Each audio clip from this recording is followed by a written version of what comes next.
クローズアップして課題を1本で見たときになんかもっとワクワクさせたいよね。課題ごとのターゲッティングとかが大事なんじゃない？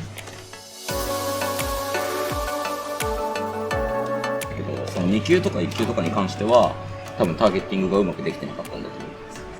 ます。ちょっとゴリゴリしすぎたって感じかな。だからその問題をこう出して直していかなきゃいけない。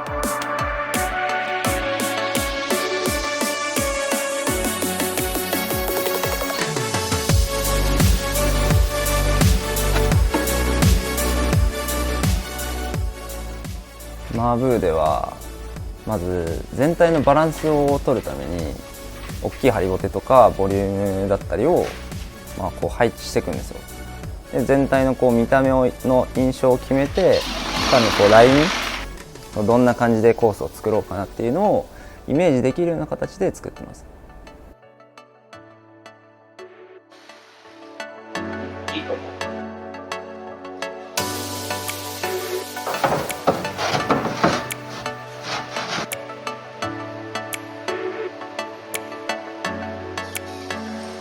ちょっとつけただけだとまだ見えないんですけど、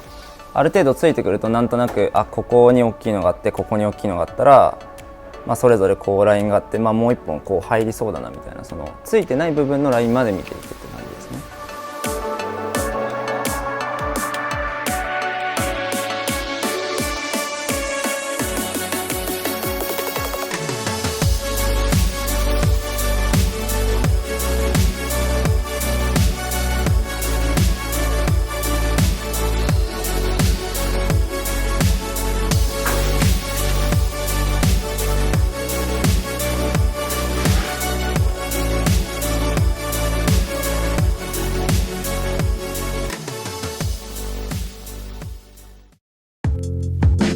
一般的にはこう表が壁があってグレードがあってっていうくらいだと思うんですけど、うちではさらにこうプラスマイナスというか矢印で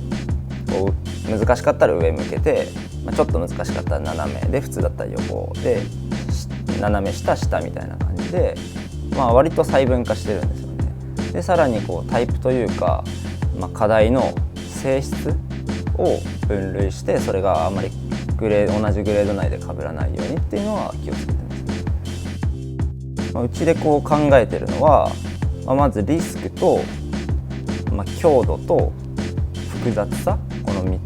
つをベースに考えてて、強度だったら普通に持つのが難しいとか、こうパワーが必要だったりっていう、あとは足が踏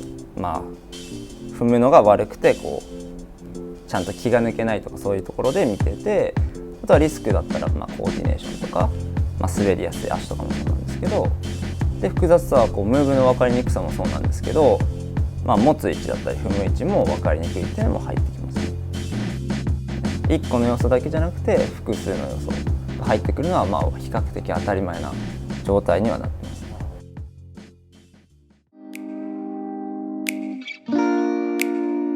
す。常連さんの顔というか上りを思い浮かべながら実際作っていくことが多いんですけど、でもその一人にこう固執するというか、あんまりこう入れすぎちゃうと良くないっていうのは分かってるんで、その人を見てるんですけど、そこら辺のグレード帯の人も見てるって感じですね。だからそれがこうちょうどいい指標になるから、常連さんを例に挙げてるって感じです。僕がこう手を伸ばしてギリギリっていう距離は基本的には出してないというか、別に僕そんなに小さい方ではないのと、腕も別に短い方じゃないんで、それでこうパツパツになっちゃうと、できる人が僕より大きい人とかになっちゃうんで、そうならないように距離はそんなに広げてないんですよ、そもそも。だから女性とかでも頑張れるようになってるし、で子供たちになると、それでも届かないとかあるんで、5級とか4級だと、もうちょっと気をつけて、この横の幅は結構気をつけますね。どうしようもないじゃないですか。縦だったら例えば飛んだらいけるかもとかは出るんですけど、も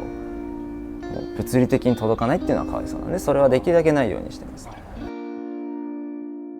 よくトッキーとも話すんですけど、上り姿をイメージするっていうのもそうなんですけど、落ちる姿をイメージするのも結構重要なのかなっていうのは最近話してますね。なんだろう、落ちるっていうことは基本的にはこうイメージとしてはネガティブなイメージだと思うんですけど、それがこうネガティブに感じない、さらに言えばできればポジティブに感じるくらいの、落ちて惜しかったみたいな感じが出せるような課題を意識して作ろうってなってます。